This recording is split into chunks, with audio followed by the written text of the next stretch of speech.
A couple of years ago, we have a Chanukah Masiba like all of us. We have a family Chanukah Masiba. So I decided to be funny on something I had seen done here in Waterbury. I did in my house. Years ago, one of the dorm counselors, I don't even remember who did it and what event. Years ago, one of the dorm counselors did for the yeshiva, he did like fake polls. He asked like funny, there were no poll that went out, but he read like a poll as if guys were asked questions, and he said, he asked some question, and he said, 50, and he had like three funny answers, and he said 50% of the people voted the best ball player in yeshiva, and then Nachum Wolf would get 53%, and funny reasons why that guy is the best. Like, it would make sense, and he would give, so someone in yeshiva did this. So I was going to, my wife and I, we had this family Chanukah Masiba, so I thought it was funny. So I did it for the family, as if there were like questions asked, and I gave like the poll answers. I was doing, it was actually pretty funny. Hashem, the family was laughing, and everybody was laughing, enjoying. And my father in the middle turns to my mother, and he says like loudly, we all heard, like, were you called? I wasn't called. Like, I wasn't insulted. But he was like surprised, like they're taking the polls. I didn't get my chance to vote. And he was taking it very literally, as if everybody else knew. He ordered it. Everybody else in the family knew that I wasn't being literal. That it's a joke, as if the poll was taken. My father took it very seriously, as if there was some real poll. So we all laughed. It was funny. And somebody could say, my father tended to be literal. My father liked humor, but he was like literal. You're saying a poll was asked, and you polled. He took people literally. So you could say he was more literal. There's such a tchuna. I want to say, and his neshama took things very seriously. He loved humor. He took things very seriously. My father was very allergic to leitzanas. The leitzanas didn't mean funny. He loved funny people. He was into funny people. He took things very seriously. He hated leitzanas. Leitzanas means like not taking things seriously, things that deserve seriousness. The prayer was very serious. Davening to Hashem. Even his want for quiet by prayer was praying. We're talking to Hashem. There was a certain serious, people were taken serious. Torah was taken serious. He took people very serious. It's like, I could say they were very literal. I was saying he trusted his son. His son was saying, I took polls, so I didn't get called. He took things and people very, very seriously. My father in learning was very, very much misnaged. He took Torah very seriously. People just saying whatever they want in a Gemara, in a Chazal, to really take it seriously, to say the emes, to say what you think Hashem is saying. He took Torah very, very seriously. I saw him very upset twice over people joking with mitzvahs. I came to visit him in camp once on a Motzei Shabbos. My wife and I were not in the camp he was in, but it was hours later, and he still was very upset. During Havdalah, guys made fun of Havdalah, made a joke of Havdalah. He loved humor, and he loved kids being kids, and guys making trouble. That was great. Like, he was a troublemaker in youth, and he liked the troublemaker. But like a mitzvah, he was so upset that a mitzvah was made fun of. Like, he has a mitzvah. Like, there was no room for that. Like, that a mitzvah was mocked or made fun of. There was no room for that. People to be mocked or made fun of. There was no room for people to be mocked. He was the opposite of leitzanas. He was a tremendous machan leitzanas. Leitzanas is you don't give things the respect they deserve. In yeshiva, I have gotten upset if anybody humors another person. We have janitors, the best people respect, appreciate, gratitude. That's like the best. If a guy is like he's too self-absorbed and he doesn't appreciate the custodian staff. He doesn't thank. He doesn't realize somebody's working for him and have honest appreciation. Okay, he'll get there. He'll start waking up and chapping. That I'm not gonna get upset at somebody if somebody humors, puts down and acts a certain arrogance of like humoring another person, where you like make fun of him and tease him around because he's not worthy. That's tremendous leitzanus. Tremendous leitzanus. A person deserves respect. You don't humor anybody or pretend and make somebody lower. Is like tremendous leitzanus. And leitzanus was something my father literally was allergic to. That was something, there was no place for leitzanus, like really no place. Even a Shabbos Suda was like given a certain respect. The Shabbos Suda he never forced us at the table. Never. You can go, you can come. But it wasn't like everybody stay here. And it wasn't that chill. He took the Shabbos table very, very seriously. The Shabbos Suda was serious. It's the opposite of leitzanus. The Shabbos Suda was sitting around where Shabbos observers were eating a Suda to celebrate being Yidden. The Am Mekadesh Shvi, a nation that's Mekadesh Shabbos. He took that very, very serious. The Shabbos table was given like a seriousness. My father said many, many, many shiurim. He took the shiurim he took people coming to shiur.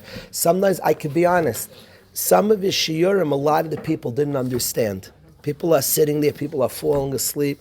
So you, as a youngster, you see that and you almost could like tease and think I look back and even the way he behaved, each year, people are coming to learn Torah. That's serious. That has a value. That's to be respected. That's to be appreciated.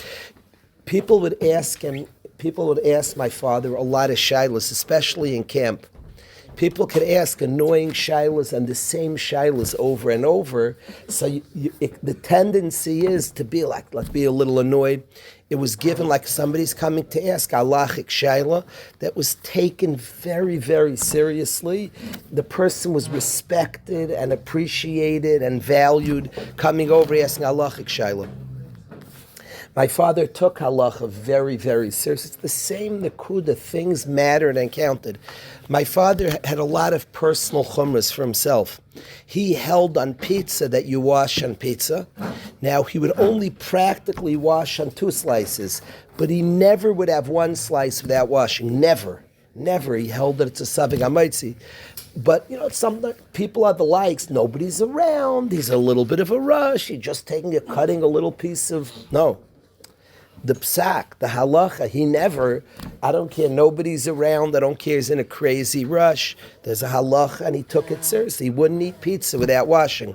Now, he wouldn't wash on 1 piece. He'd find a piece of bread if he was only having 1 piece, but he never he took things seriously. Things were taken very seriously. So that attitude, even his want for davening and quiet by davening was like, it's a real thing. It's a real thing, and he took it seriously. It wasn't it was very different. I've seen chills of people quieting people, like aggression and all different things. Just saw somebody who took davening very seriously. His own self, his own avodah, tefillah was serious. I wanna say one thing about being a mechanech.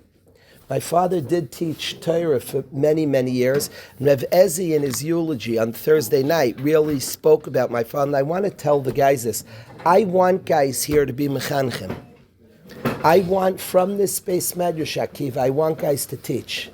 Whether it's 1st grade, 2nd grade, 8th grade, 10th grade, Beis Medrash, I want guys to teach Torah. I want some guys to teach Torah.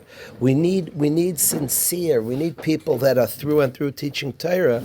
I want to say what I saw my father, Rav Ezi said this brilliantly. To the world, a mechanech is like a manipulator to try to get people to do things.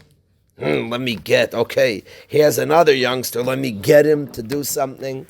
My father was not a manipulator, zero. There was no shaykhs. Here he was a mechanech. He taught for 47 years in high school, 46 years in high school. He was not like a manipulator to get youngsters. He was actually somebody very much who was the type live and let live. You do you, I'll do me. He didn't like enforce his way, and he wasn't a manipulator. I think that to me that aspect, that's not a mechanech, a manipulator is a manipulator. He always said to us, Akiva, that he watched parents like bother their children. He said, you're always in good shape because I haven't given up on myself. So I don't put my stuff on you. I don't need to live vicariously. Like you be matzliach, at least that will count to my credit. Sometimes in mechanechim is how many can I get? How many feathers in my cap? Another one, I was successful. And that wasn't. That nothing to do with chinuch by him. And I want to define chinuch to the guys. It is hard to be an authentic person. And then to be authentic around others is even harder. Your instinct, once you're speaking, is to put on shows. The goal of being authentic and sharing authenticity. That's like the reality, the ikar thing of chinuch is to show something authentic and to let people be around something authentic. That's a mechanech, that's how to do chinuch. Yeah, that's how to do chinuch, that's what chinuch is. I always am nishtaim. I'm talking to my father here, but I always nishtaim. We were zeicher this summer to be around with guys Shlita. She lived long years. I saw somebody who's an authentic person. And the impact on others, he's not trying to do anything to anybody. He's not trying to get you, authenticity. I saw that in my tata. I saw an authentic person, like a person who was serving Hashem, wasn't trying to get other people anything. He was allowing other people, allowing in, and the impact, people around him, people were by his Daf Yomi Shir for decades, being around somebody serving authentically made an impact.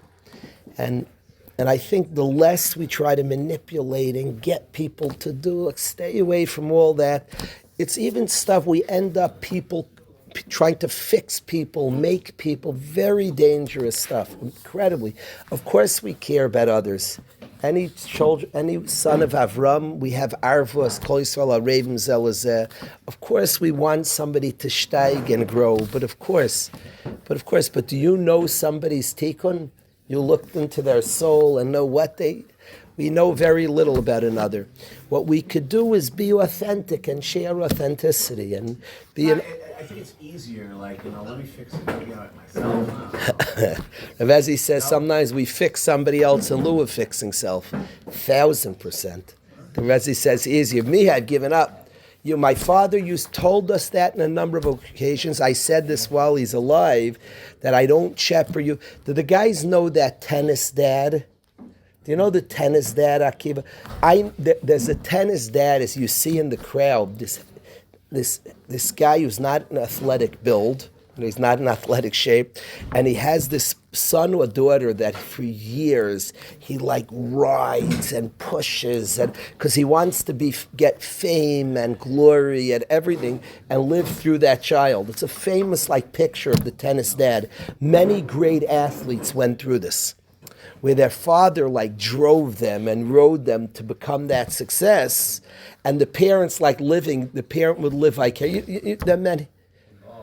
What'd you say? Over there. Yeah, yes, exactly. He gave an example of there's three brothers whose father pushed them and drove them.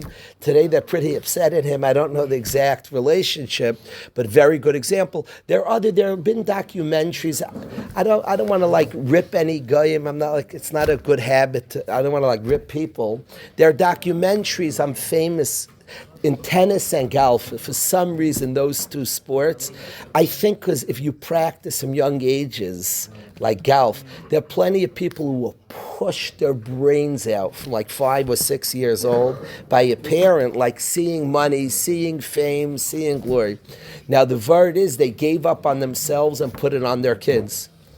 Rabbi says it's a lot easier to push somebody else. My father would tell us that you're lucky I haven't given up on myself. I'm not trying to put stuff on you. I'm not trying to live.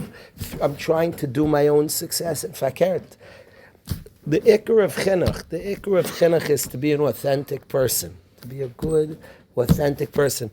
People will ask me all the time, I'm asked this question, what should I teach? What should I learn with this group? What will inspire them?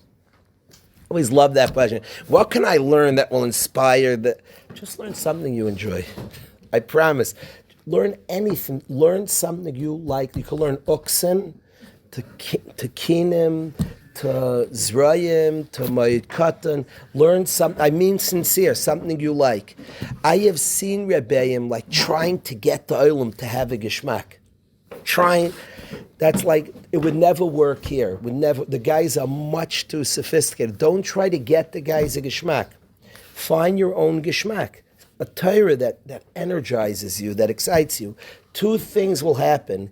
Either the people who are learning with you because you have a geschmack will also have a geschmack. I've seen that. Or what will happen is they'll be very inspired that somebody has geschmack from Torah. Even if they don't get a geschmack, it's the coolest thing to see somebody really dialed in. Wow. And they're around something, whoa, he's excited by this. My father was never like, Chevra, this is going to be, he was dynamic. It was geschmack. But he wasn't making it geschmack for you. He had a tremendous chiyus. He would say a Rambam shir on Shabbos. It was electric. That was probably from the most amazing shirim I've ever seen him deliver. For 10 years, he said a Rambam shir. He knew Rambam backwards and forwards. Be'iyun Rav. And he said a Rambam shir for 10 years. It was electric. Now, there were go'ainim at the shir, brilliant people. It was a dazzling shir who would come weekly like jaw dropping. There were people who didn't chap anything. Clearly, like you could see, it was a very hard shir. It was Iyun. He was saying we have shachs. He was saying our sameachs, briskara. It was like, it was Iyun Rav. And there were people who didn't follow. They were very inspired. It was cool to see him, to see other people. Like there was a Torah Chaim. There was a living Torah that was energetic and passionate. It was cool. One day, if you ever have to teach Torah, anybody here, what should I do with anybody? I mean sincere, learn anything. You take a piece of Baba Kama, something that you get a chiyus from.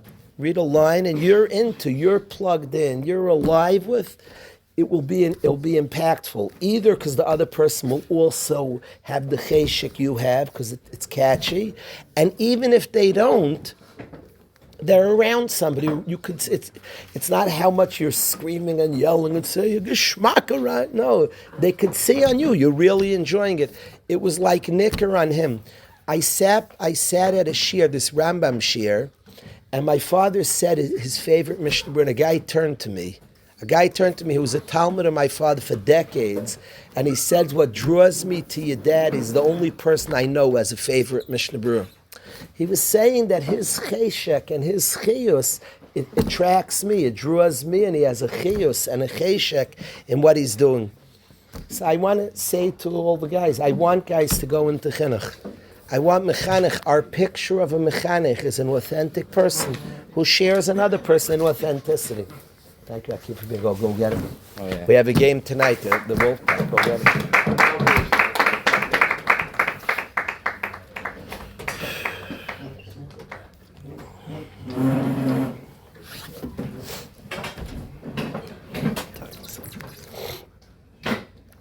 My boss just have to go.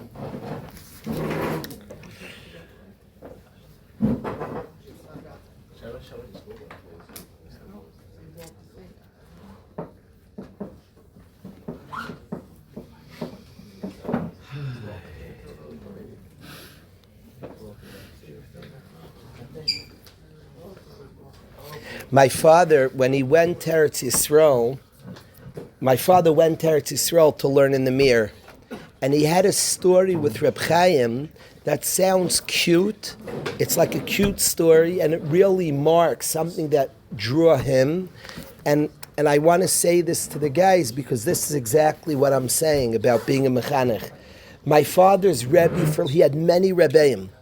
And many people impacted him, but the two people that he considered his main Rebbeim, he learned by other people for longer. And he had big Rebbeim and big tzaddikim, Talmid Chacham, who he was very close to. But the two Rebbeim, Reb Martha, he had a lot of big people, tzaddikim, go'ainim, a lot. But the two that he considered his Rebbe for life, Reb Chaim and Reb Nachum. What's amazing is he owned Reb Chaim Shmulevitz, the Rosh Hashiva of the Mir, and Reb Nachum Pachavich, who was the main shiur of the Mir of Ashar Yeli's father-in-law. Reb Nachum and Reb Chaim, my father's two Rebbeim. and his first interaction with Reb Chaim. And his whole life, my father loved Reb Chaim. Reb Chaim's goyness and Torah, his love of people. Reb Chaim was like the first interaction my father had with Reb Chaim. He came to the Mir Yeshiva, and he heard a shir. He wasn't yet accepted, and he describes he was dressed a little different. He was an American kid. I don't think he had jeans on. He had like a funny pair of pants on. It wasn't the typical for the Bachram in Eretz Yisrael. There were very few. It was 1966. There were very few Americans in the Mir. There was probably around 10 Americans in the Mir. There were very few Americans in the Mir. And he came to the Mir, and he heard a shir from Reb Chaim Shmulevitz before he was accepted. He goes up to Reb Yitzchak Izrachi, who's Reb Chaim Shmulevitz's son-in-law, says, I have a kasha on the shir. He said, go ask my father-in-law. He said, I could ask him? He was like worried because he wasn't yet accepted. Is he even allowed to be at the shir? So he said, don't worry. He pushed him, go ask him. So he goes to Reb Chaim. It was during a Chamsin. It was a heat wave in Eretz Yisrael. So he goes to Reb Chaim Shmulevitz to ask him the question. He said, come to my room. He had a room in the Mir, and he said, come to my room and ask me the question there. I need to go to my room. My father followed him to his room in the Mir, and that room I actually heard shir for a couple of years from Rabbi Avram Shmulevitz, Reb Chaim Shmulevitz's son. And Reb Chaim says, but my father said, can I ask Rabbi a question on the shir? He said, wait a minute. He took off his shirt. It was a chamsin, it was a heat wave. One of the G'dolei Adar, one of the Go'ainim of the generation, took off his shirt, mamish, put his shirt down. Now he's in the undershirt and tzitzis. Said, Yetz mekem frega, now you could ask. Then my father handled learning. He won my father. Everything's exact, Hashkachas Hashem. It's pashut by me that Hashem made a heat waves. My father was very, very drawn to a Rebbe who was so not external. It was so like authentic, and he talk alone. It's very hot. He took off his shirt, and my father would recount that story for over 50 years. Would talk about this story, his first meeting, and how that drew him. It minus begadim. It wasn't like an external. Or so he loved Torah, and he was learning Torah with his Talmud. He took off his shirt. It's the hashkachas Hashem. Everything's hashkacha. It's so obvious Hashem made a heat wave. It drew my father, was so moved by a Rebbe. It's not, there's other things. My father said the people he had known before, he never saw them without their hats and jackets. Now it's not to knock that. There's what to be said and there's what to learn from that. My father wanted something, he just felt Torah, like no trappings, no shtick, no. His Rebbe took off his shirt and then they started handling and learning it. He was like dazzled by that. He spoke about it for so many years later, the impression of authenticity, of honesty. There's a story, this I didn't hear from my father. There's a story with Reb Chaim Shmulevitz that I heard over, but it fits the person I heard from my father. Michal, I think you'll appreciate this story. There was a group of Gedolim gathered.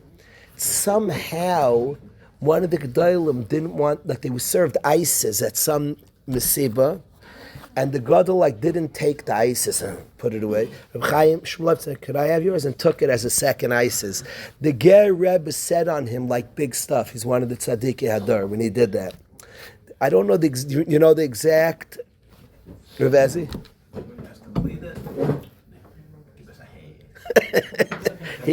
Yeah, and the Ger Rebbe said on him, he's like the Tzaddik Hadar when he saw that. The same thing my father saw, that he wasn't trying to put his frumkeit on others and show it. There was a certain humility and honesty. I don't think he did it to be like humble. He wanted ISIS. He wasn't trying to show a frumkeit. And he said, like the other God will put it away. Reb Chaim said, that drew my father. You talk about authenticity, not showing what he is, how big he is. He wanted ISIS. He maybe passed ISIS. He passed it to him. He took the second ISIS. That was very much drawing to my father. Now that story I heard over. I don't want to quote. I didn't see that, but the picture of a person who was authentic. This is something that I think is necessary in chinuch.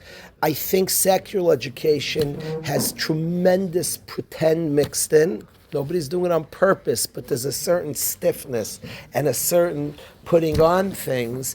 And what draws people, what's meishach us all is real, is authenticity, is that which is true, that which is accurate and true and comfortable and deep. Toichai kibare, that's what draws us all. So that drew him. Chaim Shmulovitz taking off his shirt, Yetz Mekan Fregen. Unkin begadim. Nothing, it's not hiding behind something, it's just the emes. I wanted to share that with the guys. I do want to say to us, we'll stop here, I do have to go.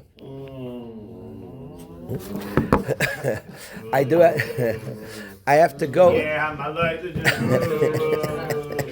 I want to say that we'll be mechazik. Be'ez Hashem, I do want to be mechazik. Mesias Hashem Shir will pick up. We'll get back to Mesias Hashem Shir. I will be more makel. I have my father Sheloshim tonight.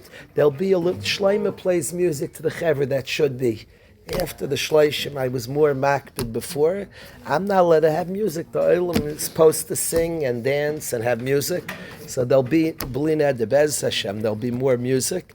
We'll have from Shlomo, we'll hear from Shlomo. Shlomo is supposed to play the Chaver music, there will be more music. I think the Olam's going to get to hear you on Yat Kislev. Are we bringing the whole Chaver? I think I'm going to bring the whole yeshiva to hear Shlomo on Yat Kislev. There's an event in Brooklyn, we'll bring the yeshiva there. Maskim Nachum? What did you say, Israeli? No, now I got 150 seats. No joke. No. Could be they heard we have Yankiv here. What do you ask, Nachum? You should resell the tickets. They're selling them online. Chaimel. Okay, we'll pick it up tomorrow. Have an excellent day, Rabbi.